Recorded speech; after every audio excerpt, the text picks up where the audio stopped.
Você teria coragem de usar um creme de beleza radioativo ou calçar sapatos com raios X? No Raízes Curiosas, a gente revela o lado oculto das invenções que quase mudaram o mundo e quase acabaram com ele. Nós somos o Raízes Curiosas. E hoje, eu quero te fazer uma pergunta.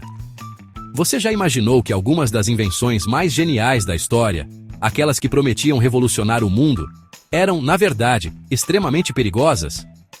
Ideias que pareciam saídas de um filme de ficção científica, mas que escondiam um lado sombrio, um potencial de destruição tão grande que elas simplesmente desapareceram.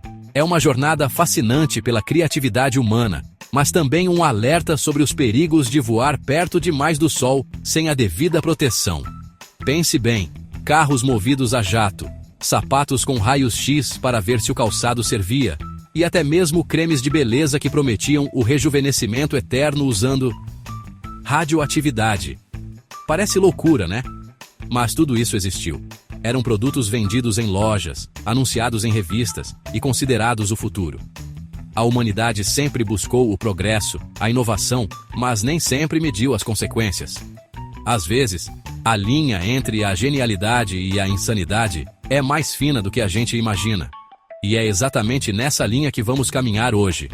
Então, prepare-se para descobrir 5 invenções que eram tão brilhantes quanto perigosas. Vamos desvendar os segredos por trás de sua criação, entender por que elas encantaram tanta gente e, o mais importante, por que foram abandonadas, deixando para trás um rastro de histórias bizarras e, em alguns casos, trágicas. Pegue sua pipoca, se ajeite na cadeira, porque a nossa viagem ao passado das invenções que deram muito, mas muito errado, começa agora.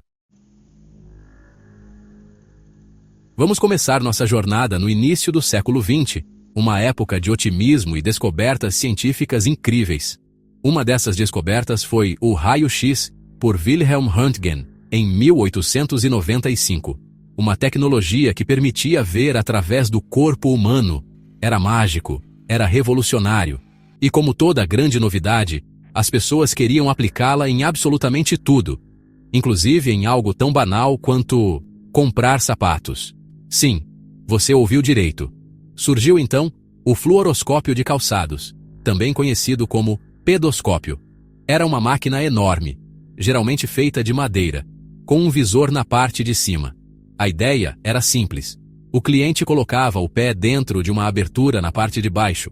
O vendedor ligava a máquina e pá! Uma imagem de raios X dos ossos do pé aparecia no visor, mostrando exatamente como o sapato se encaixava.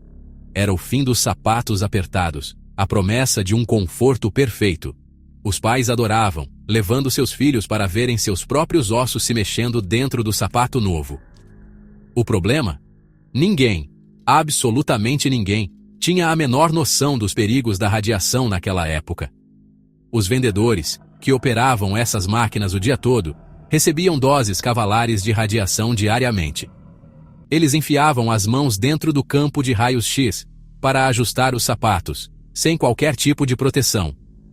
As caixas que continham o tubo de raios X eram mal vedadas, vazando radiação para todos os lados da loja. Os clientes, incluindo crianças, ficavam expostos por minutos a fio, enquanto admiravam a mágica. A dose de radiação emitida por uma dessas máquinas em uma única demonstração podia ser muito maior do que a dose considerada segura para um ano inteiro hoje em dia. As consequências, claro, foram terríveis. Relatos de dermatite, queimaduras graves e, nos casos mais extremos, amputações e câncer começaram a surgir entre os vendedores de sapatos. Imagine o cenário: uma criança animada, olhando para os próprios ossos do pé, enquanto uma dose perigosa de radiação atravessa seu corpo em desenvolvimento. Os vendedores, muitos deles jovens, sofrendo de doenças misteriosas que ninguém conseguia explicar na época. Tudo isso em nome de um sapato que servisse perfeitamente. Era uma combinação de ignorância científica e um marketing extremamente eficaz. A comunidade médica começou a soar os alarmes. Estudos começaram a conectar a exposição prolongada aos raios X com diversas doenças graves. A percepção do público sobre a radiação, antes vista como uma curiosidade inofensiva, começou a mudar drasticamente. A imagem de uma tecnologia milagrosa foi sendo substituída pela imagem de um veneno invisível e silencioso. Foi um processo lento. As máquinas começaram a ser vistas com desconfiança. Leis mais rígidas de segurança foram implementadas. Mas o golpe final veio quando as histórias de horror se tornaram inegáveis. Vendedores com as mãos deformadas pela radiação, processos judiciais e a prova científica contundente de que aquela conveniência estava, na verdade, mutilando e matando pessoas. No final dos anos 50, a maioria dessas máquinas já havia sido banida ou removida das lojas. Hoje, elas são peças de museu, um testemunho assustador de como uma invenção genial, quando usada sem o devido conhecimento e cuidado, pode se transformar em uma armadilha mortal. Uma lição que a humanidade, infelizmente, precisou aprender da pior maneira possível. Se você achou a história dos raios X nos sapatos bizarra, espere até ouvir sobre a próxima invenção. Depois da descoberta do elemento rádio por Marie e Pierre Curie, o mundo ficou obcecado. O rádio brilhava no escuro, emitia energia, parecia uma fonte de vida, um elixir mágico. E a indústria da beleza, sempre rápida em capitalizar novas tendências, não perdeu tempo. Nasceu assim a era dos cosméticos radioativos. Marcas como Torradia surgiram na França, prometendo uma pele mais jovem, radiante e livre de rugas. Seus produtos, que incluíam cremes faciais, pós, batons e até sabonetes, continham cloreto de tório e brometo de rádio. A propaganda era sedutora. Use a ciência para realçar sua beleza. Eles vendiam a ideia de que a energia radioativa estimularia as células da pele, trazendo vitalidade e um brilho literal.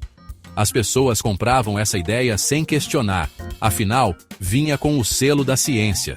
Mulheres aplicavam esses cremes no rosto todas as noites, antes de dormir, na esperança de acordar com uma aparência rejuvenescida.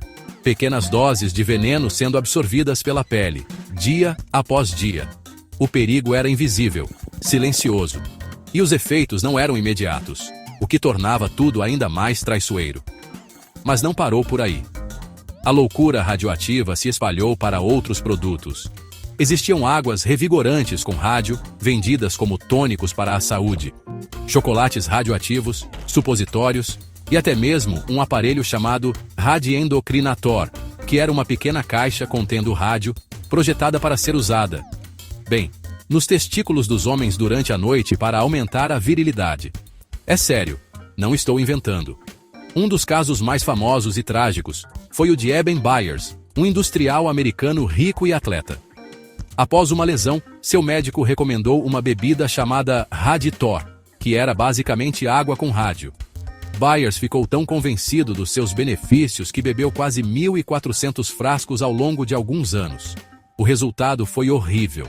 O rádio se acumulou em seus ossos e seu corpo começou a se desintegrar por dentro. Seus dentes caíram.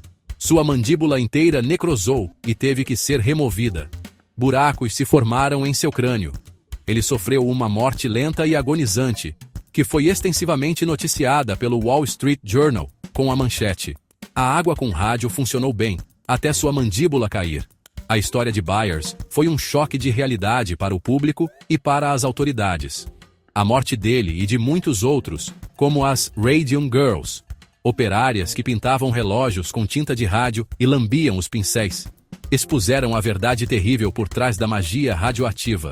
Os cremes de beleza que prometiam a juventude eterna estavam, na verdade, acelerando o envelhecimento celular, causando câncer de pele, leucemia e outras doenças terríveis.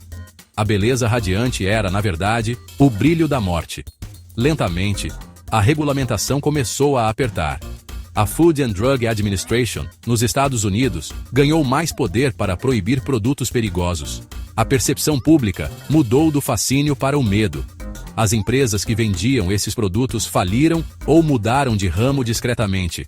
Hoje, um creme facial Torradia é um item de colecionador macabro.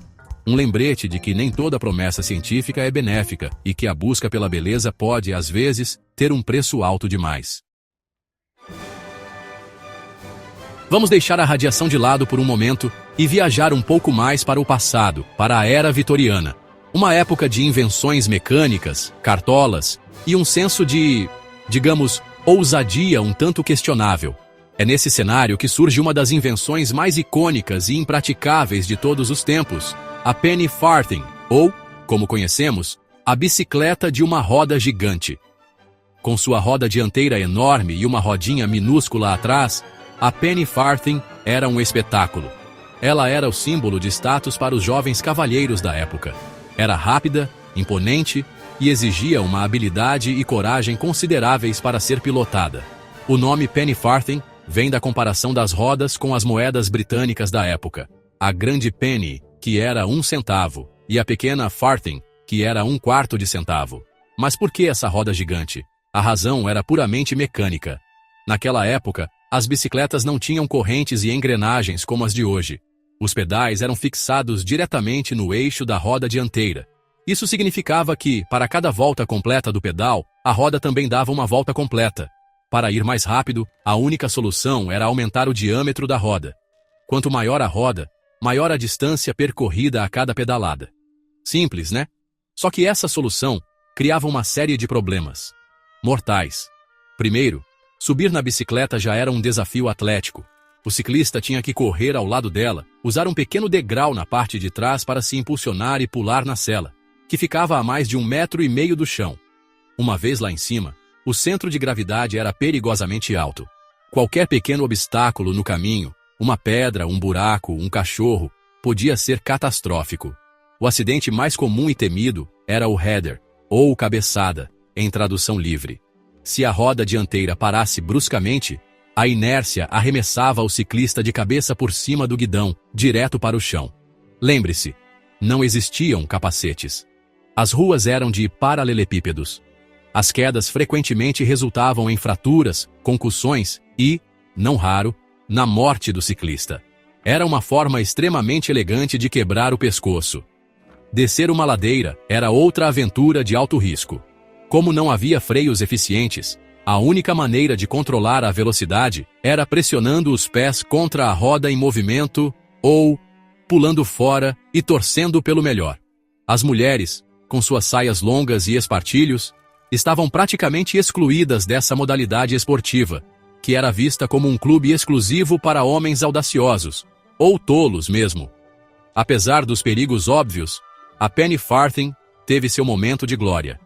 Clubes de ciclismo foram formados, corridas eram organizadas e os pilotos eram vistos como heróis destemidos. Era a Fórmula 1 da sua época, só que com um risco de morte consideravelmente maior a cada pedalada. A imagem de um homem de bigode e cartola pedalando essa máquina bizarra se tornou um símbolo da engenhosidade e da excentricidade vitoriana. O fim da penny farthing veio com uma invenção muito mais segura e eficiente: a bicicleta de segurança. Com 2 rodas de tamanho igual, uma corrente que permitia o uso de engrenagens, freios melhores e um centro de gravidade baixo, ela era mais segura, mais fácil de pedalar e acessível a todos, inclusive mulheres. A roda gigante se tornou obsoleta da noite para o dia. Hoje, ela é um ícone cult, usada por entusiastas e em desfiles, um lembrete divertido e um pouco assustador de uma época em que a engenharia e o bom senso nem sempre andavam juntos. Agora, vamos avançar no tempo para um período sombrio da nossa história, a Segunda Guerra Mundial. A guerra total trouxe consigo uma nova realidade de medo, especialmente para os civis.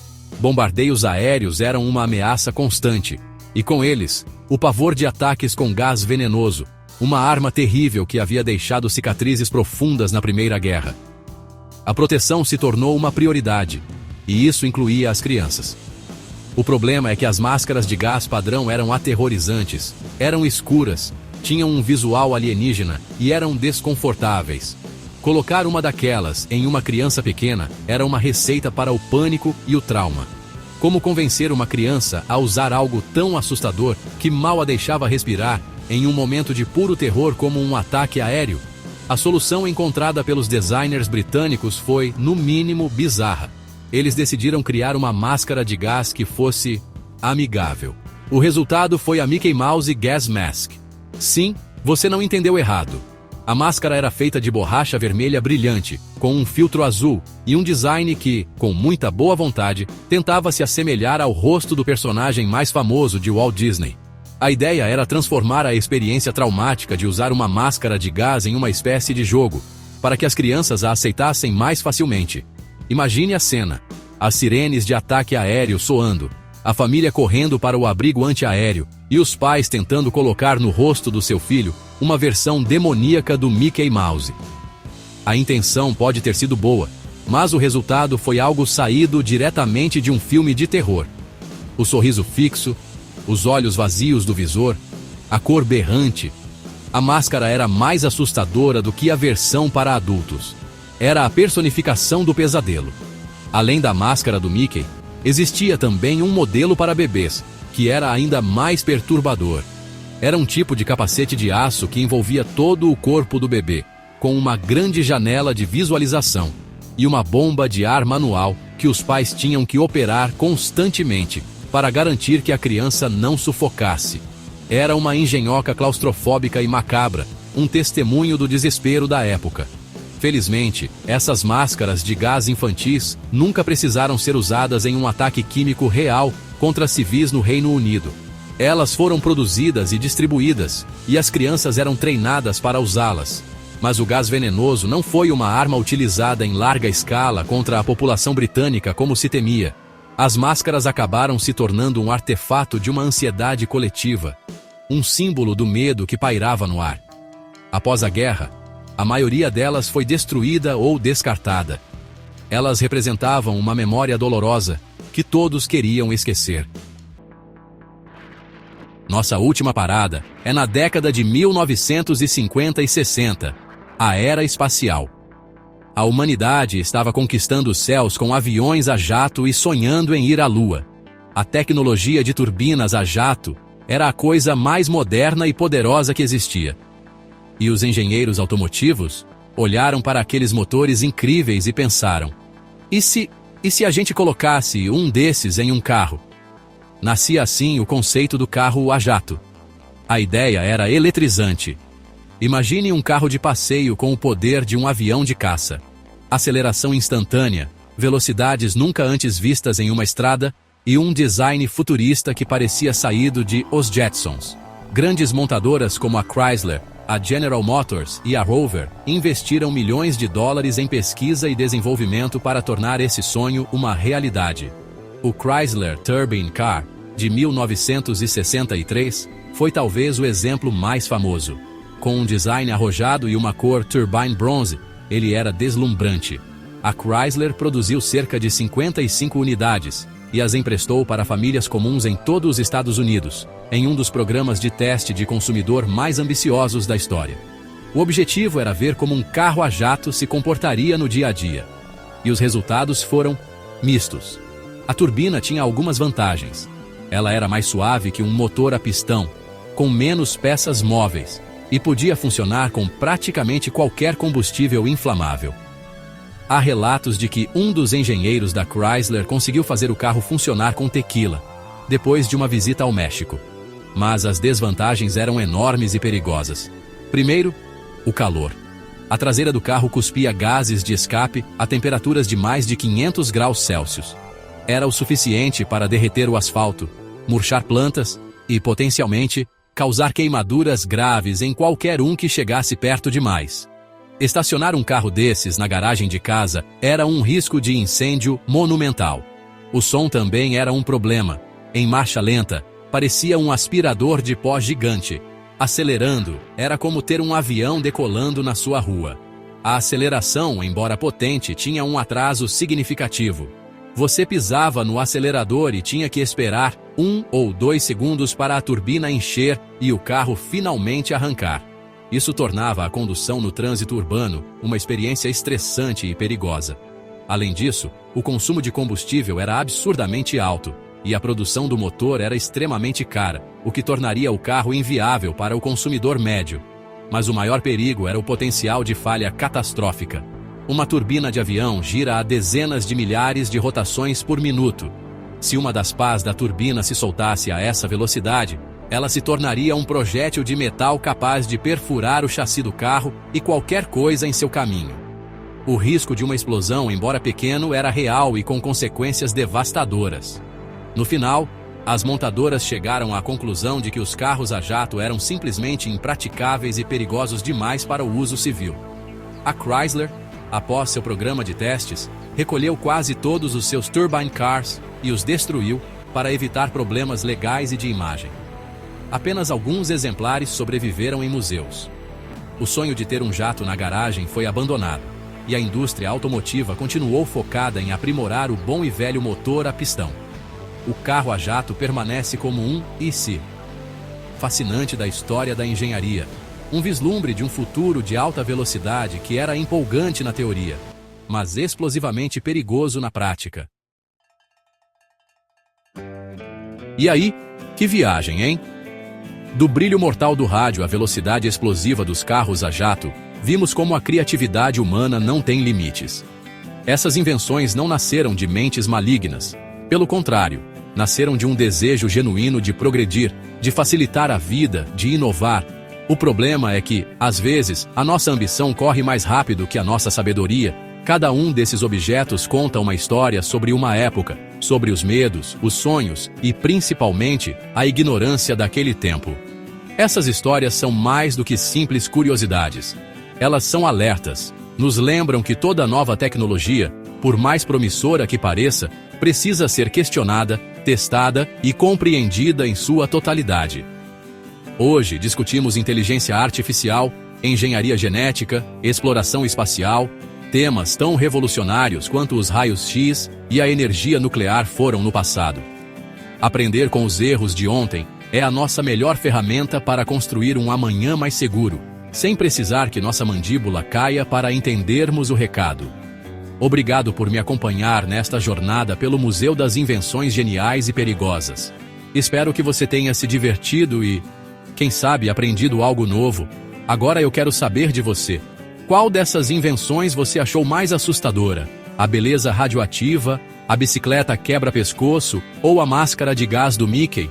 Comente aqui embaixo, vou adorar ler a sua opinião. E se você curtiu esse vídeo, não se esqueça de deixar aquele like para fortalecer o canal e se inscrever para não perder as próximas viagens que faremos juntos. Um grande abraço e até a próxima!